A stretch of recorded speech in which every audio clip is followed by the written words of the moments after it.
Hello everyone and welcome to Background Interview. My name is Jamie, filling in for Lily this time. I hope all of you are having an amazing day, whether you're on the train, in your kitchen, or simply relaxing. This show is your perfect companion for learning, laughter, and some enriching conversations.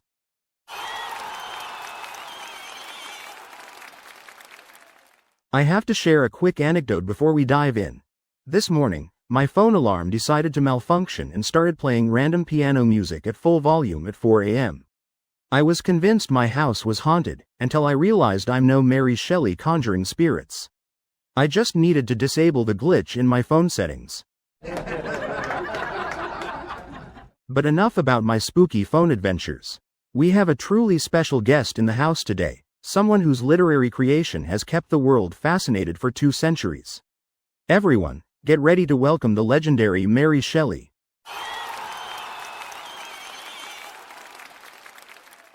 Thank you so much for having me. The energy in here is wonderful.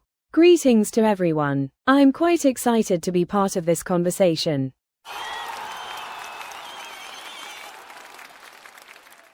Please, let's take our seats. Come, right over here.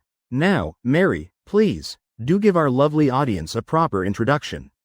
Let them hear from the remarkable mind behind Frankenstein.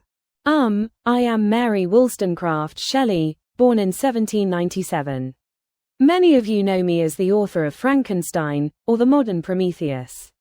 But I'd like to think of myself also as a traveler, a thinker, and a person who witnessed the shifting tides of culture in the early 19th century. I have had the fortune, and misfortune, of living through quite dramatic events.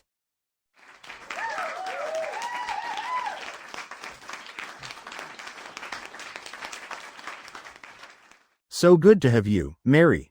Now, I heard a rumor that in your youth, you used to hide behind furniture to overhear the riveting discussions of philosophers and poets who visited your father, William Godwin. Is that true? All right, everyone, let's settle into our main discussion. Mary Shelley's life, her times, and of course, Frankenstein, one of the most influential works of literature. We'll dive into her background, the novel's plot, the philosophical questions it raises, and how it continues to shape discussions on science, ethics, and humanity. I did indeed listen to many remarkable conversations around my father's dinner table. Growing up with William Godwin, a political philosopher, and being the daughter of Mary Wollstonecraft, a founding feminist thinker, gave me a unique lens on the world. Although my mother passed away shortly after my birth, her writings and her reputation guided much of my intellectual curiosity. My upbringing was unorthodox. Surrounded by radical ideas, I read voraciously. I formed opinions on liberty, the human condition, and the role of imagination. This environment primed me for the concept that would eventually become Frankenstein. But it wasn't until a fateful summer in Geneva, in 1816, that the spark really ignited. We were at the Villa Diodati, my husband Percy Bysshe Shelley, Lord Byron, John Polidori, and myself, passing the time by telling ghost stories. The weather was frightful. A volcanic eruption had caused climatic anomalies, making it a dark, stormy summer. In that brooding atmosphere, Lord Byron suggested we each write our own horror tale. One night, I had a vivid dream of a young scientist kneeling beside the hideous form of a living being he had pieced together. From that dream emerged the novel Frankenstein, a story exploring what happens when ambition and scientific curiosity outstrip moral responsibility. Victor Frankenstein, the ambitious student, undertakes the unthinkable, creating life. But once his creature stirs with breath, he recoils in horror, leaving this being to fend for itself. The tragedy unfolds as the creature experiences fear, rejection, and profound loneliness in a hostile world. I was just 19 when I began writing it. Yet I drew on the era's scientific discoveries, particularly galvanism, the idea that electricity could stimulate life, and philosophical debates. The story wrestles with the idea of playing God, the ethical ramifications of creation, and the anguish of a creature thrust into existence without guidance or love. Many see it as a horror story, which it undoubtedly is. But it's also a meditation on responsibility, empathy, and what it means to be human. The parallels to divine creation are indeed there. If we consider how a deity might look upon humanity, then Frankenstein is an inversion, a human creating life, then recoiling at the sight of his own handiwork. I faced significant challenges as a woman writer of the time. Initially, the work was published anonymously. Society found it difficult to believe that a young woman could conceive something so unsettling and profound. Over time, the controversy surrounding my authorship actually helped propel the novel's popularity. Yet it also reflected the limitations placed on women in intellectual spheres. Eventually, the novel transcended those boundaries, spawning plays, spin-offs, and debates in newspapers. The public was shocked, intrigued, and ultimately obsessed.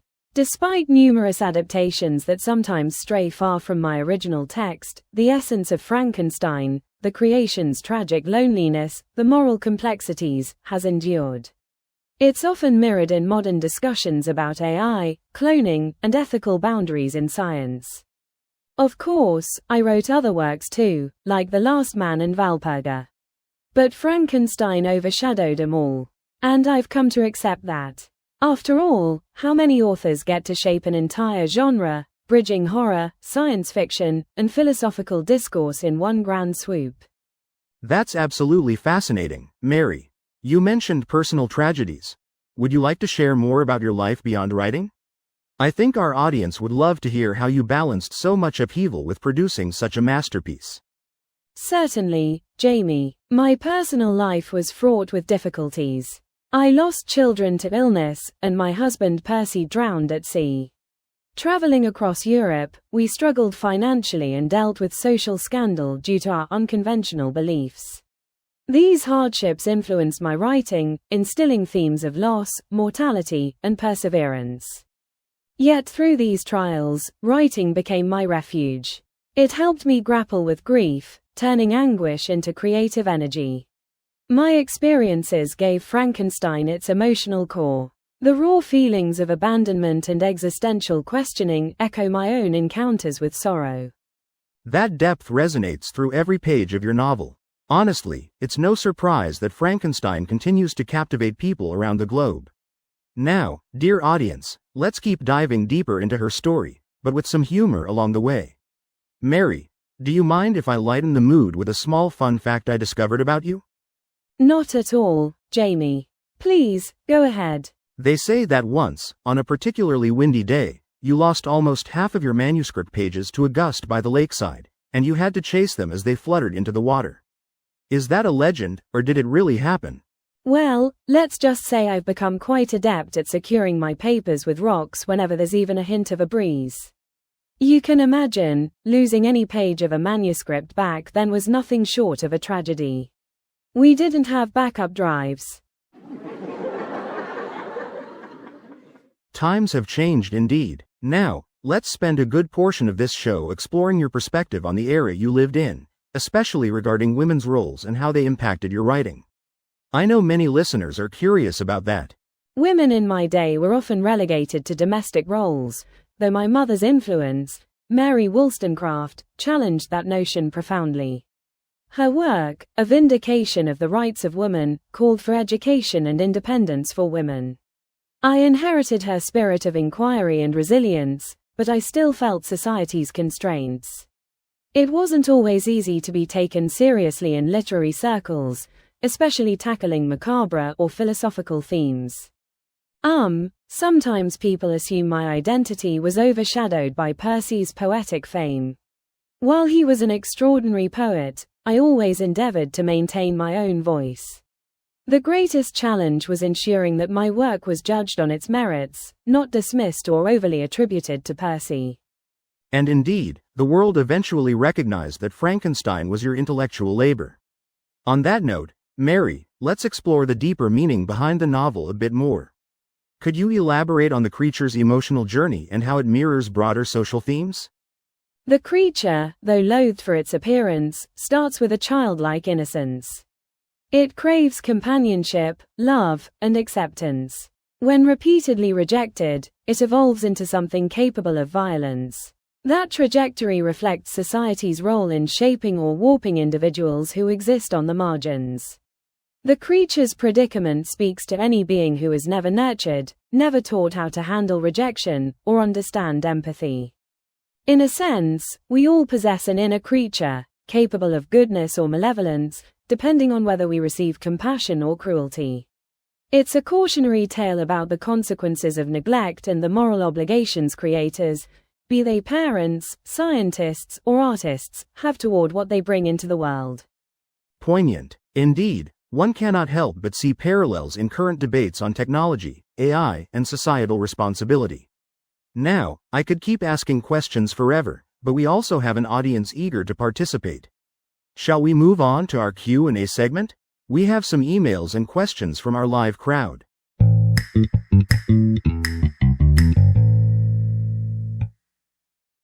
We've received quite a few emails. Let's start with one from Alexander in Boston. Mary, how did you manage to stay motivated to keep writing when social and financial pressures were high? Fantastic question. Thank you, Alexander. I discovered that writing was more than just a pursuit, it was my lifeline. Through writing, I could navigate my deepest frustrations, hopes, and fears. Even when money was scarce or criticism harsh, the act of creation provided me with purpose. That's inspiring. Our next email is from Regina in London. She asks, Frankenstein features science that was quite advanced for its time. Were you ever concerned that real scientists might try to replicate Victor's experiments? Regina, the notion was unsettling indeed, though I also understood that fiction tends to spark imagination more than actual replication. Yet the lingering lesson is that any great scientific leap should be tempered with ethical consideration. I hoped readers would approach new discoveries with caution and moral reflection, rather than trying to raise corpses. Excellent perspective. Moving on, we have an email from Sienna in California. Mary, do you see Frankenstein primarily as a critique of unchecked ambition, or as a tragedy of loneliness? Fascinating, right? A bit of both, Sienna. Victor's unchecked ambition leads him to act without compassion, while the creature's isolation turns it towards rage. They are two sides of the same coin, one warns against blind ambition, the other underscores the tragic cost of loneliness and societal rejection. That duality is what makes the novel so compelling. Now, let's invite questions from our live audience. Anyone want to pose a query to Mary?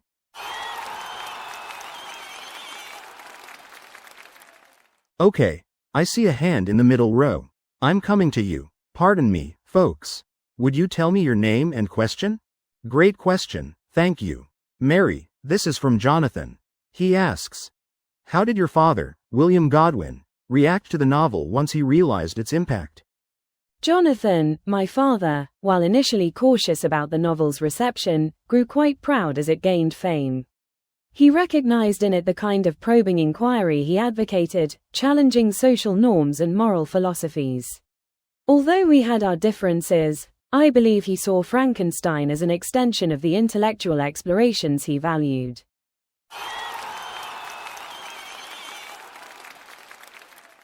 Fantastic. Next, do we have another question?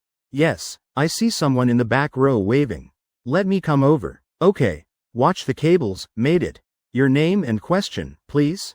All right, wonderful. Mary, this comes from Abigail. She wants to know, what was your relationship like with other writers of your time, especially someone like Lord Byron? Abigail, Lord Byron was a complex figure, brilliant, charismatic, but also prone to dramatic flair. Our group in Geneva had spirited discussions on everything from poetry to politics. Byron's intensity contributed to the stormy ambience that spawned Frankenstein. While we weren't always of one mind, the creative synergy was powerful.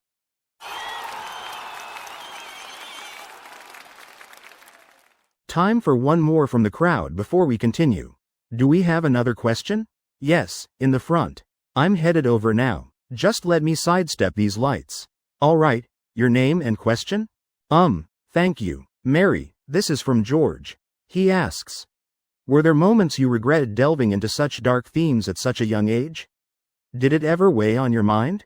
George, yes, at times it haunted me. Nightmares would linger, and I'd question if I'd wandered too deep into unsettling territory.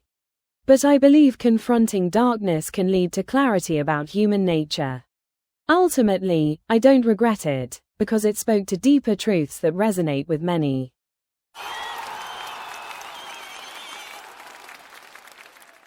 Brilliant. Now, Mary, I'd like to dive further into the lasting cultural impact of your work.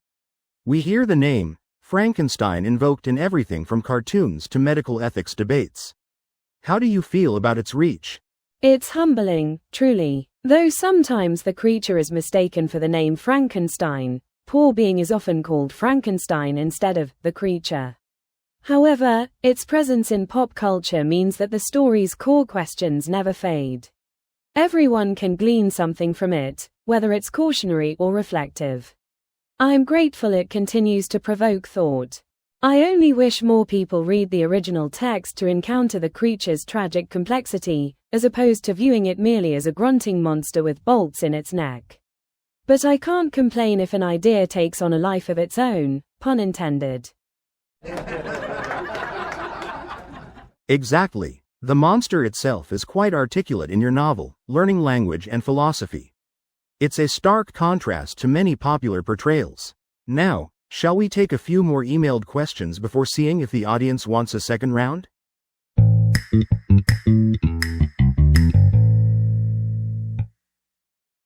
Here's one from Miguel in Madrid. Mary, do you think Frankenstein would be as powerful if it were written in a time when scientific breakthroughs are more common, like now? Interesting thought. Miguel, I believe its essence remains potent. In our modern era, with developments like AI, genetic engineering, and robotics, the themes of creation and responsibility are perhaps even more relevant. The tension between progress and ethics has only intensified. So true. Next email is from Yvonne in New York. Were you ever pressured to abandon writing after you got married, given societal norms? That's a question a lot of people have about the 19th century. Yes, Yvonne. There was an implicit expectation that my husband's work would be the priority. Some even thought I should focus solely on domestic duties. But Percy was supportive of my writing ambitions. We encouraged each other, even though it wasn't the standard marital model of the time. Very modern for the era. Next up, we have an email from Arun in India. Did you deliberately set out to create a cautionary tale, or did it evolve naturally from the story?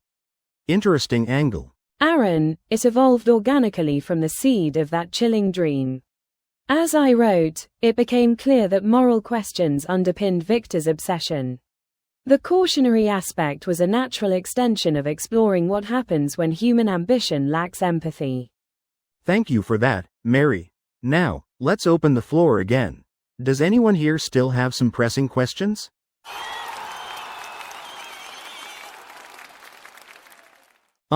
All right, I see someone in the front row. I'm on my way. One moment, here we go. Your name and question, please? Fantastic. Mary, our friend here is Eleanor. She asks, what advice would you give to young writers trying to find their unique voice in a world full of distractions? Eleanor, my suggestion is to read widely, absorb diverse perspectives, but ultimately trust in your inner vision. Write from a place of genuine curiosity or passion. Surround yourself with thoughtful people, but never let external pressures dull your own spark.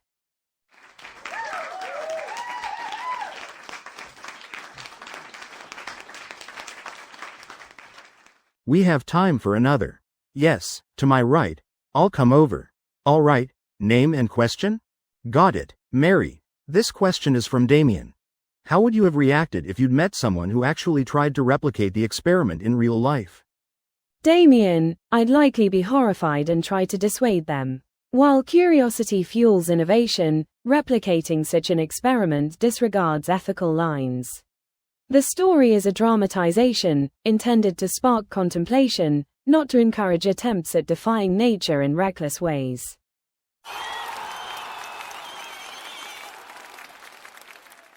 Yes, let's maintain caution, folks. Perhaps one more question from our wonderful audience. Anyone else? That person in the second row. Yes, I'll be right there. I'm navigating these steps carefully this time. Alright, let's hear your name and question. Great, Mary, the question is from Lionel. He wonders. You mentioned your mother's impact on you.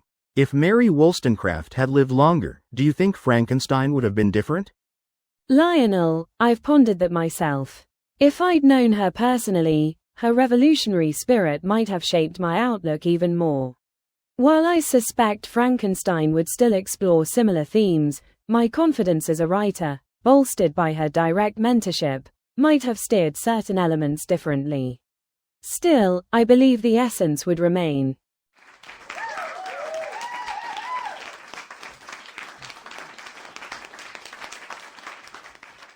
Wonderful questions, everyone. Let me just return to the stage. Watch my step. There we go. Mary, you've been incredibly generous with your stories and insights. It's astounding how relevant your novel remains after all these years. Thank you so much for sharing. I appreciate the engagement, Jamie, and the warmth from this audience. It's a delight to see people still so passionate about the themes I set forth in Frankenstein and beyond. Let's do a quick recap before we wrap up.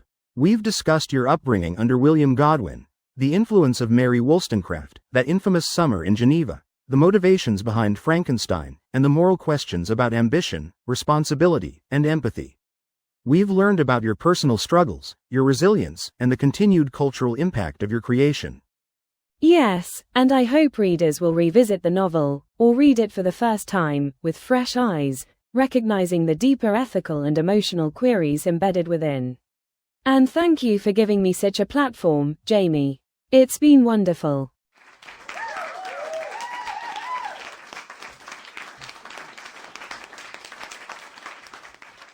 Mary Shelley, everyone. Let's give her one more big round of applause as she steps off the stage.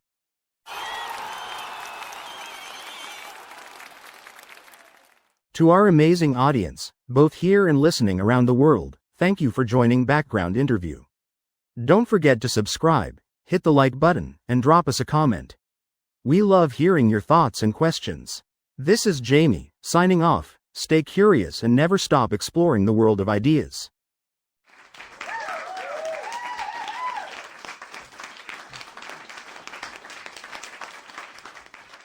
That's all for now, folks. See you in the next episode.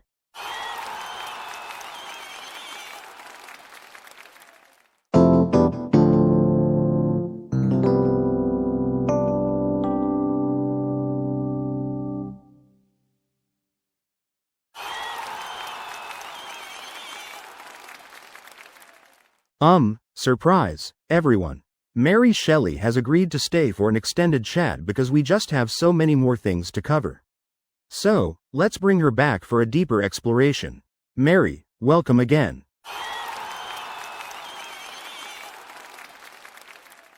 A most unexpected encore, but I am delighted to continue. Ask away, Jamie. Let's begin with the literary circle you moved in.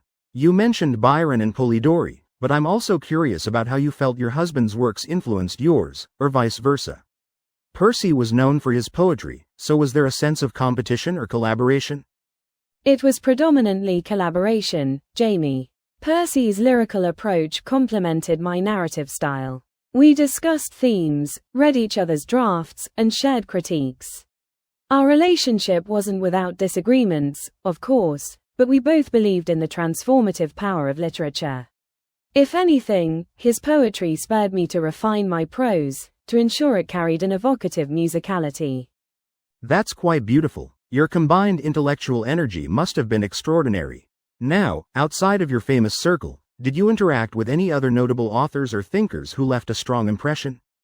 I had various acquaintances in the literary world, but I must say that certain encounters, even brief, with the likes of Samuel Taylor Coleridge were quite memorable. His reading of the Rime of the Ancient Mariner, which happened when I was very young, left an indelible mark on my imagination. His mastery of atmosphere definitely fueled my aspirations. Coleridge's work is indeed mesmerizing. Let's pivot for a moment to your novel The Last Man. It's lesser known than Frankenstein, but some consider it a pioneering work of post-apocalyptic fiction. Could you share how that novel ties into your broader worldview? The Last Man carries forward my reflections on humanity's fragility and resilience. Set in a future ravaged by plague, it explores isolation, political upheaval, and the bonds that hold society together. Though overshadowed by Frankenstein, it was a direct outgrowth of my personal losses and the precarious state of Europe post-Napoleonic wars. It's a more introspective piece, highlighting how easily civilization can crumble. Fascinating. Let's expand on that for a bit. In Frankenstein, you explore humanity's capacity to abandon those who are different, while in The Last Man, you deal with a society on the brink of collapse. Do you feel your experiences with grief and uncertainty uniquely prepared you to write about large-scale devastation? Absolutely. Personal grief can be a gateway to understanding collective loss. The devastation of losing loved ones paralleled the broader turmoil I observed in Europe, be it war, disease, or social upheaval. I channeled my emotional landscape into fictional scenarios that questioned the foundations of society and the resilience of the human spirit. Now I'm curious if you ever had discussions about these larger societal questions with figures outside your close circle. Perhaps political leaders or individuals who shaped policy in your time. I occasionally conversed with reform-minded politicians, though they often viewed me as a curiosity rather than a genuine influence. Still, it was gratifying to see how radical ideas were starting to seep into mainstream debates, whether about women's rights, social welfare, or educational reform. Your mother, Mary Wollstonecraft, sparked such debates with her writings on women's education. Would you say that your portrayal of female characters in your lesser-known works reflects her legacy in a direct way? Yes, in works like Matilda or Faulkner, I tried to portray female characters with agency, complexity, and intellectual depth. I wished to honor my mother's belief that women should be recognized as rational, moral beings, equally capable of shaping ideas and influencing society. Your mother's and your father's principles clearly merged in your worldview. Now, let's add a bit more lightheartedness. Rumor has it that you once hosted a dinner where every dish was somewhat thematically eerie. Could you tell us more about that event? That may be a touch exaggerated, but we did have one evening where, inspired by the supernatural mood, we used colorings and shapes to make the meal look strangely ominous. Foods tinted black or green, shaped into odd forms. It entertained our guests, though I'm not sure everyone appreciated the taste. That's delightful to imagine. Now, I'm sure listeners want more insight into the actual writing process for Frankenstein. Did you outline meticulously, or did you write in a more unstructured, passionate burst? I began with a rough outline in my mind, a sense of the major moral arcs. But much of it flowed spontaneously, fueled by nightly conversations and the swirl of ideas around me. Percy gave feedback on structural elements, but the emotion and the vision were distinctly my own. I'd often write late into the night, letting the stormy ambience of Lake Geneva guide my pen. Incredible. If we step back and think about the lasting impact, we see Frankenstein adapted in stage plays very early on, correct? How did you react when you first heard about those theatrical adaptations? I was intrigued and somewhat apprehensive. Early adaptations took liberties, sometimes comedic, sometimes overly sensational. Yet they kept the narrative in public discourse. Even if they weren't faithful, they spread Frankenstein's core dilemmas far and wide, sparking curiosity and prompting many to read the novel itself. Yes, and that tradition continues today with countless film versions, from the classic black and white Karloff portrayal to modern retellings. Does any adaptation stand out as capturing the spirit of your original text especially well? I must confess, I haven't seen them all. Time travel isn't an option for me. But from what I hear, each adaptation has moments that resonate, though few truly capture the creature's articulate torment. I'd encourage new adaptations to delve deeper into that aspect, revealing the eloquence and emotional depth I wrote into him. For sure. Now, I have more audience questions we couldn't get to earlier. Shall we field a few more? The crowd seems eager.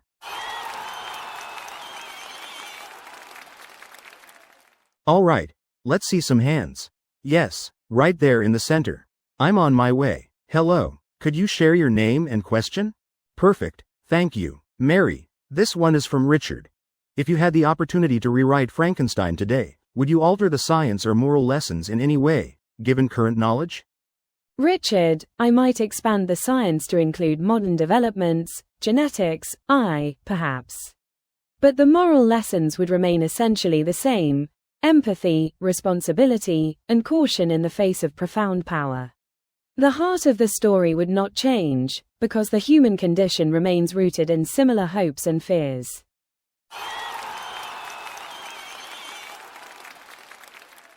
Another one from the left side? Yes, I see you. Coming over now. There we go. Name and question, please. All right. Mary, this question is from Helena. Did you ever consider a sequel to Frankenstein, maybe following the creature's fate after the end of the novel?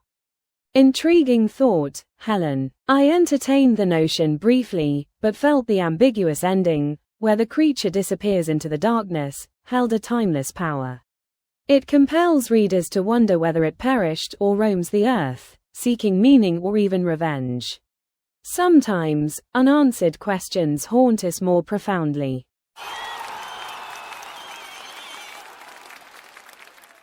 Marvelous. Let's do one more. Yes, you in the front row. I'm on my way again. Hello. Name and question, please. Great question. Mary, that's from Anthony.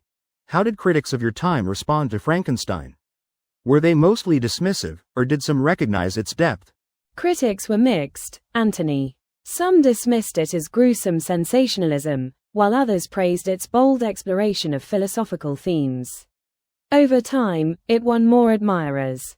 The fact it was published anonymously initially led to speculation that it might be Percy's work, which further muddied initial critiques.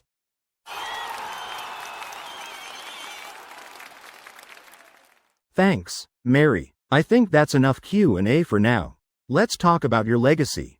So many authors cite you as an inspiration: H.G. Wells, Bram Stoker, and beyond. How does it feel to be considered a progenitor of science fiction and modern horror? I'm honored. I never set out to create a new genre, but rather to tell a story that wrestles with pressing moral questions. If that served as a foundation for future writers to expand upon, wonderful. Imagination begets imagination, and I'm glad to have sparked some of that flame. That's a lovely way to put it. We often hear Frankenstein described as the first science fiction novel. Would you agree with that label, or do you see it differently?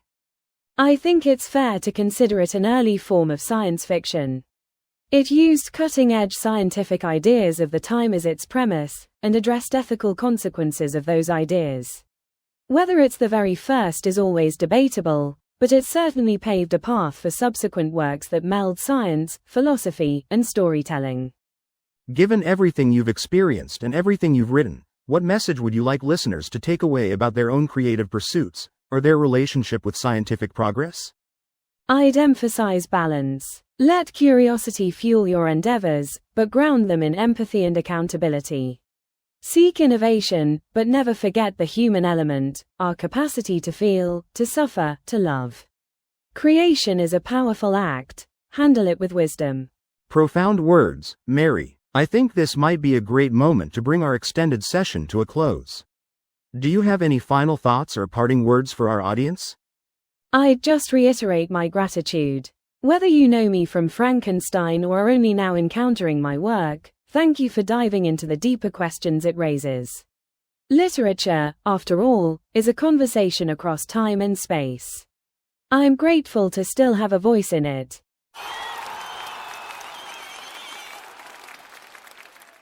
All right, Mary Shelley, everyone. This has been a phenomenal deep dive. Thank you for returning for this bonus segment. We hope to see more of you in the literary imagination for centuries to come.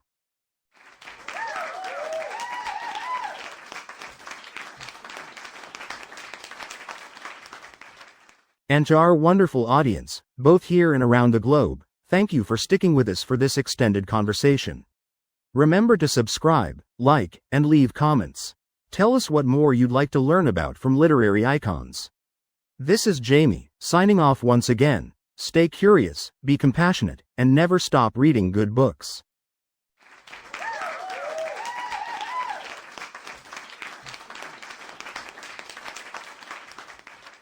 Until next time, this has been Background Interview, where we bring you the minds that shaped our cultural heritage.